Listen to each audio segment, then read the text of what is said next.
Hello, I'm Lucy Jennings from the Creativity Patch. Come along with me and let's do some happy weaving.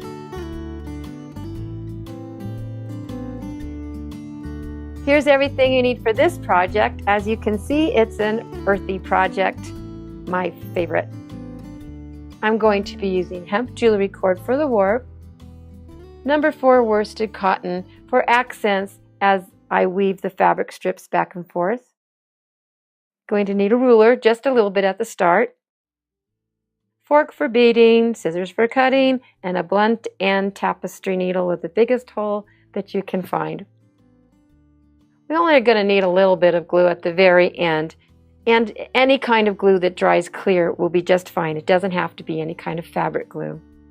That just happens to be what I have. I live in the southwestern desert, and I see lots of cholla cactus branches like this lying around. So my challenge to you is, for this project, to use a piece of wood from around where you live.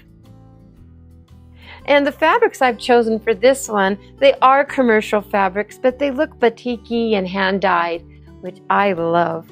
So I'm going to be using that for this project. I'm sure you can find fabrics similar to this. And I'm sorry, I forgot to mention there is one more thing you'll be needing at the very end, and that's some sewing thread and a needle to sew the hem up on the bottom. So I'm ready. Are you? Let's get started.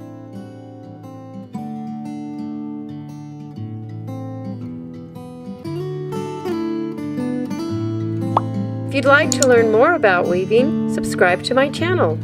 And be sure to check out my website, The Creativity Patch. There's lots more things to learn there, and I've got some really fun weaving kits. See you there, and happy weaving!